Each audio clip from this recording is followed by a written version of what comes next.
The laughter hit her before she even reached the lobby doors. It wasn't the polite kind, the kind people do when someone tells a mildly funny joke at a company meeting. This was the kind that bounces off marble floors and glass walls and reaches every corner of a room. The kind people only do when they think nobody important is watching. Jolene Marsh was pushing her housekeeping cart through the service entrance of the Whitmore Grand Hotel when she heard it. She was 61 years old, 5'3", with graying locks tucked under a blue cap and a name tag that said Jolene, Housekeeping. She'd been awake since 4:30 that morning. Her lower back ached the way it always did by the second hour of a shift. She had a thermos of cold coffee in her cart because she never remembered to drink it while it was hot. She turned the corner into the main lobby and saw them. 4 of them clustered near the concierge desk, all in their late 20s or early 30s, hotel badges clipped to their blazers. The front desk crew, the ones management called the face of the hotel. Tiffany Rourke was doing the talking, one hand pressed flat against the desk to hold herself up because she was laughing so hard. Jake Welling had his phone out. Cassie Pruitt was covering her mouth, shoulders shaking. And Owen Ferris just stood there grinning, arms crossed, like a man deeply satisfied with the world. Jolene didn't look at them. She'd learned not to. She steered her cart toward the far end of the lobby where a guest had spilled something. Cranberry juice looked like seeping into the grout between the tiles. She knelt down, pulled out her kit, and got to work. That was when Tiffany said it. Watch, she's gonna be there all day. Not quiet, not a whisper. The lobby was otherwise empty at that hour, 7:14 a.m., the tail end of the early shift, and sound carried beautifully across all that polished stone. Jolene kept working. Seriously, Tiffany continued, and Jolene could hear the grin in her voice. I timed her yesterday, 45 minutes. One checkout room, 45 minutes. That's a retirement home record, Jake said, and there was another burst of laughter. Jolene's jaw tightened. She pressed the cloth harder into the grout and kept her breathing steady. 1, 2, 3. The stain was coming up slowly. Cranberry was stubborn. Most people didn't know that. Does she even know what she's doing? Cassie asked. Like genuinely. I feel like she just moves things around. She moves things around slowly, Owen said. There's a difference. More laughter. Jolene sat back on her heels and looked at the tile. It was clean. She'd gotten it clean in 6 minutes, which was actually fast for Cranberry, but she didn't say that. She didn't say anything. She picked up her kit, stood slowly, her back announced itself with a dull throb, and pushed her cart toward the elevator bank. Behind her, she heard Tiffany say, just loud enough, bless her heart. If you've ever heard a Southern woman say, bless her heart in that particular tone, you know it isn't a blessing. Jolene pressed the elevator button and waited. She looked straight ahead at her own reflection in the polished elevator doors, an old black woman in a blue uniform, graying hair, tired eyes, name tag catching the light. She thought, 29 years? That's how long she'd been building this hotel. Not cleaning it, building it. Her name wasn't just Jolene, it was Jolene Marsh-Whitmore, the Whitmore in Whitmore Grand. Her father had started this property with a $40,000 loan and a floor plan drawn on the back of a grocery receipt in 1987. She'd watched it grow from 32 rooms and a broken ice machine into what it was now. A 4-star, 340-room property with a rooftop bar, 3 restaurants, a spa, and a reputation that brought in $28 million in annual revenue.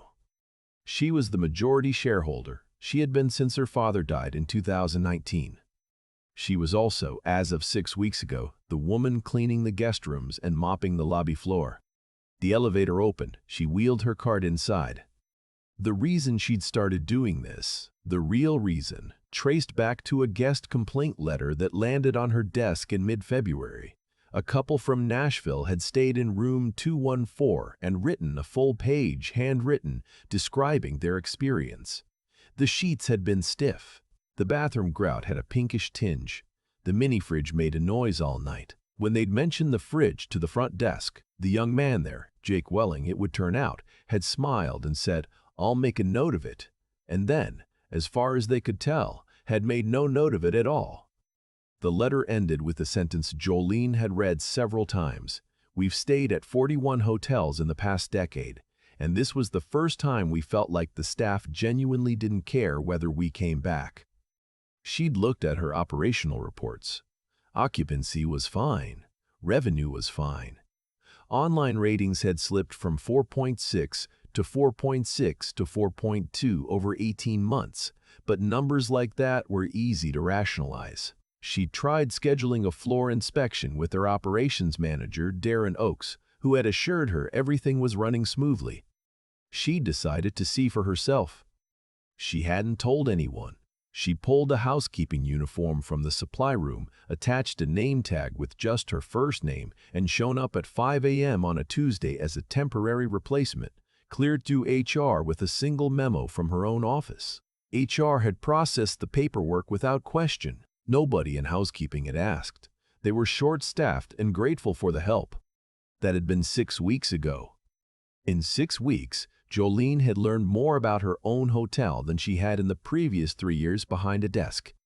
She'd learned that room 309 had a shower head that ran cold for the first 4 minutes, and that housekeeping had submitted a maintenance request for it 7 times. 7 times. The request kept getting flagged as non-urgent by Owen Ferris, who handled facilities coordination, because Owen was focused on the lobby renovation project and considered a slow-warming shower to be beneath his attention. She'd learned that the breakfast buffet was routinely restocked 15 minutes later than the advertised time because the kitchen lead, a competent man named Hugo, kept getting pulled into Tiffany Rourke's morning briefings that existed primarily, as far as Jolene could tell, so that Tiffany could feel like she was running something. She'd learned that the housekeeping team, 12 women and 2 men, most of them over 50, several of them immigrants who'd been with the hotel for over a decade, worked through their breaks when they were short-staffed, which was most days, and that nobody from management had ever once come to the back corridor to check on them. Nobody brought them coffee. Nobody asked how they were doing. When Jolene had turned 47 rooms in a single shift with a woman named Portia who was 64 and had bad knees and moved with the quiet efficiency of someone who had learned to work through pain, no one had said thank you. She'd also learned, and this was the one that stayed with her at night, that some of the front desk staff refer to the housekeeping team as the Invisibles, not out of malice exactly, out of habit, out of a particular kind of carelessness that comes from never having been invisible yourself. Tiffany had invented the term. Jolene had heard her use it twice. The elevator opened on the 4th floor. Jolene wheeled her card out and started down the hallway, checking her list. Rooms 401, 4037, 420 Civ. 2 checkouts, 1 stayover refresh. She'd developed a rhythm over these 6 weeks. A checkout room took her 22 minutes if the guests had been reasonable, 35 if they hadn't. She'd started keeping a log, not officially, just in her own small notebook, of maintenance issues she found in each room. She'd filled 2 notebooks already. At 9 a.m., she was halfway through room 407 when she heard voices in the hallway. Tiffany and Cassie talking as they walked toward the elevator. Tiffany was describing a guest she'd checked in the night before, a man who'd asked for a room away from the elevator and then complained when his room was too far from the elevator. This was, apparently, hilarious. Jolene listened to them laugh about it for the full 30 seconds it took them to pass, and she thought about the guest from Nashville and the 4.2 rating and the 7 maintenance requests for room 309 that had gone nowhere. She finished the room, marked her log, and moved on. At 11:30, she was in the back corridor refilling her cart when Portia came in, moving carefully, holding her back with one hand. "You good?" Jolene asked. Portia shrugged. "Knees talking today. You need to put in for a modification request." "Already did." Portia looked at her.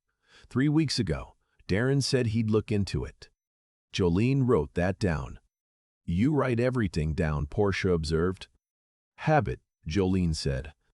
Portia looked at her for a moment with an expression Jolene couldn't quite read, something thoughtful, a little careful. Portia was a perceptive woman. Jolene had noticed that in the first week. She suspected Portia had noticed things about Jolene too, but Portia was also discreet in the way that people who've worked service jobs for decades tend to be. You saw things, and you kept seeing them, and you didn't make a show of it. "You going to Darren's all-hands on Thursday?" Portia asked. "I'll be there," Jolene said. She would be there, but not as Jolene from housekeeping. The call came that afternoon. She'd arranged it herself, a week earlier, through her executive assistant. A board review, scheduled for Thursday 10 a.m., the large conference room on the mezzanine level. All department heads required. She'd sent the calendar invite from her own email address and signed it with her full name, Jolene Marsh-Whitmore, owner and chairman. Nobody had responded to ask who she was. She found that telling. On Wednesday evening, she went home. A condo 12 minutes from the hotel. Modest by the standards of what she could afford but suited to her. And she sat at her kitchen table with her 2 notebooks and a yellow legal pad, and she wrote for 3 hours. Not a grievance list. A plan. She'd been doing this work for 6 weeks, not to catch anyone in a moment, but to understand the full shape of what had gone wrong. Systems don't fail at the edges, they fail at the center, where assumptions go unchallenged. The assumption here was simple, that some people in that building didn't matter, that the women in the blue uniforms were furniture, that as long as the lobby looked good and the revenue held, the rest was someone else's problem. She wrote down names. She wrote down incidents, specific, dated, detailed. She wrote down the maintenance log from her notebooks. She wrote down the feed maintenance log from her notebooks. She wrote down the 7 requests for room 309. She wrote down Tiffany's word, the invisibles. Then she wrote down what she was going to do about it. Thursday morning, she arrived at the hotel at 5 a.m. in her uniform, same as always. She worked the early shift, 3 checkout rooms, one of which had a broken towel bar she'd been noting for 2 weeks. She filed the maintenance request herself, marked it urgent, and signed it with her name. At 9:45, she went to the staff locker room, changed into the clothes she brought in a bag, and took the elevator to the mezzanine. The conference room was already half full when she arrived. Darren Oakes was at the head of the table, talking to someone from marketing. Tiffany Rourke was there, in a blazer, scrolling her phone. Jake Welling was pouring himself coffee. Cassie Pruitt sat next to Tiffany, and Owen Ferris was by the window, arms crossed, looking at nothing in particular. None of them recognized her. That was the first thing she noticed. She'd spent 6 weeks cleaning their floors, riding their elevators, moving through their peripheral vision every day, and not one of them recognized her out of the blue uniform. She felt something complicated move through her. Not quite hurt, not quite satisfaction. Something in between. She sat down at the head of the table. Darren Oakes looked up. "I'm sorry, this is a department head meeting. I think there may have been some." "There's no mistake," Jolene said. She set both notebooks on the table. Then the legal pad. Then a folder, printed materials her assistant had sent over, which she'd picked up from the front desk that morning without anyone recognizing her. "My name is Jolene Marsh-Whitmore. I own this hotel." The room went very quiet. Tiffany's phone screen went dark. Jake Welling set his coffee cup down. "I've been working housekeeping for the last 6 weeks, Jolene continued. "Early shift, 4 days a week. Name tag," said Jolene. "I've been in most of your floors, most of your public spaces, and a number of your conversations." She paused and let that land. "I want to talk about what I found." Darren Oakes had gone the color of old putty. He opened his mouth. "I'll come back to you," Jolene said, not unkindly. "Let me start with operations." She opened the first notebook. She went through it methodically. Room 309 and its 7 ignored maintenance requests. She looked at Owen when she said 7, and Owen looked at the table. She went through the kitchen timing issue, and the way Hugo's mornings were being structured around a briefing that served no operational purpose. She looked at Tiffany, who had stopped breathing visibly. She went through the modification request Portia had submitted 3 weeks ago for a workplace accommodation and asked Darren directly when he planned to act on it. Darren said he hadn't seen it. She said that was part of the problem. She talked about the rating drop. She pulled out the Nashville letter and read the last sentence aloud. She talked about what a 4.2 does to a 4-star property's positioning over a 2-year horizon. She talked about RevPAR. She talked about return guests versus new acquisition costs. She was fluent and specific and calm, and the room stayed quiet throughout, because there was nothing to argue with. It was all written down. It had all happened. Then she got to the part about the invisibles. She said the word. She watched Tiffany's face. "I want to be precise," Jolene said. "I'm not here to embarrass anyone. I'm here because a hotel doesn't run on its lobby. It runs on the people nobody looks at. The woman who turns 47 rooms in a shift with a bad knee because nobody processed her accommodation request. The man in the kitchen who starts restocking 10 minutes late because his morning got hijacked. The guest in 309 who lies awake listening to a fridge that maintenance deprioritized 7 times." She looked around the table. "Those are your guests. Those are your employees. Those are the people this hotel exists to serve." She closed the notebook. "Here is what's going to change." She laid it out clearly. Owen Ferris was being reassigned from facilities coordination to a supervised support role, effective immediately, with a formal performance review in 60 days. Tiffany Rourke's morning briefings were suspended pending a restructuring of the front desk protocol. Jolene had already drafted it, and it was in the folder in front of each person. Jake Welling had a single verbal warning on record. If the next guest who reported a maintenance issue to him saw no follow-through, it would become a written one. Darren Oakes was not being let go. Darren was, in Jolene's assessment, a man who had been given too much autonomy too fast and had defaulted to managing upward instead of managing his people. She was restructuring his reporting lines. He would have a new operations director above him, someone she was bringing in, and weekly accountability check-ins with Jolene's office. Cassie Pruitt, she noted, had mostly observed, had sometimes laughed, had not, in any instance Jolene had witnessed, initiated cruelty or ignored a guest. Cassie was staying, and she was being given a commendation for her work on the summer package rollout, which had been genuinely good. Jolene pulled the commendation from the folder and slid it across the table. Cassie stared at it. "You did good work," Jolene said. "I want you to know someone noticed." She let that sit for a moment. Then she picked up the folder, gathered her notebooks, and stood. "One more thing," she said. "The housekeeping team is getting a across-the-board wage adjustment effective next pay cycle. Portia is getting her accommodation approved today. I've already signed off on it. And every department head in this room is doing a full shift in a support role, front desk, housekeeping, kitchen, maintenance, before the end of the month. Not as an observer, as a worker." Nobody said anything. "You don't know your hotel," Jolene said. "I know that because I've been here 6 weeks, and I know it better than you do." She looked around the table one last time. "That's going to change." She walked out. In the elevator on the way back down, she pressed the button for the lobby level and looked at herself in the polished doors again. Same woman. Different clothes.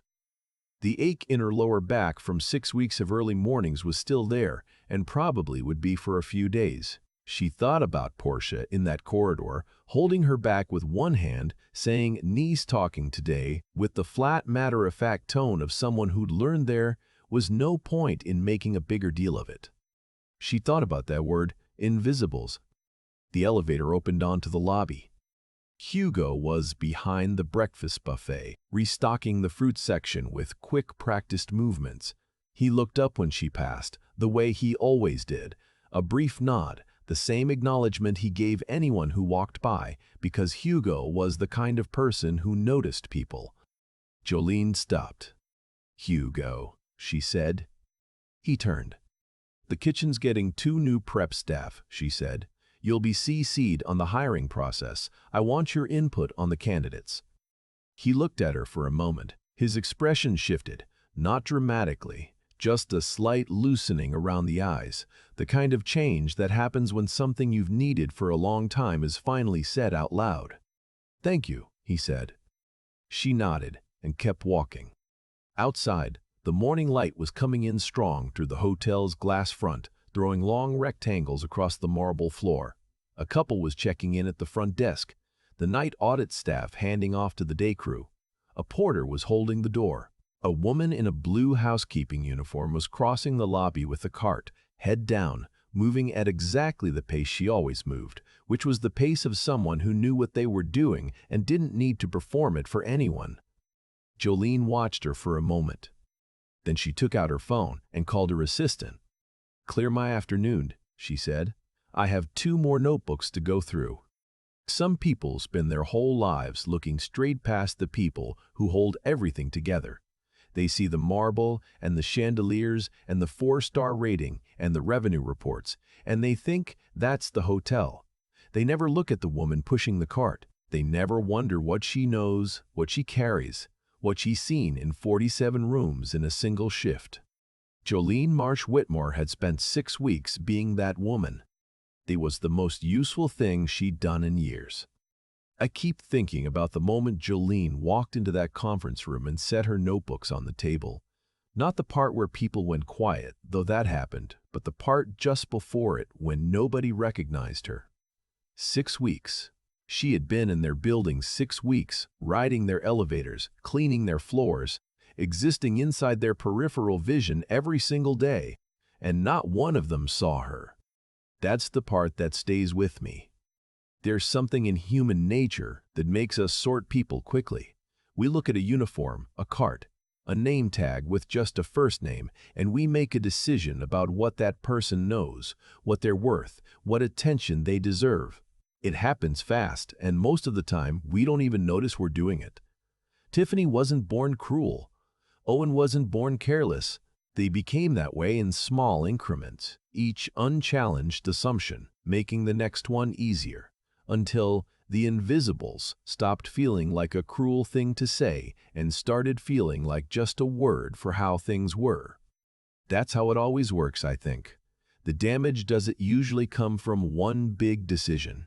It comes from 100 small ones, a maintenance request marked non-urgent, a break skipped because there's nobody to cover, a woman with bad knees told someone will look into it, 3 weeks passing, nothing changing.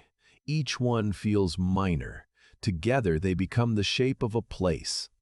What I admire about Jolene is that she understood this. She didn't go undercover to catch someone in a moment. She went to understand the whole shape.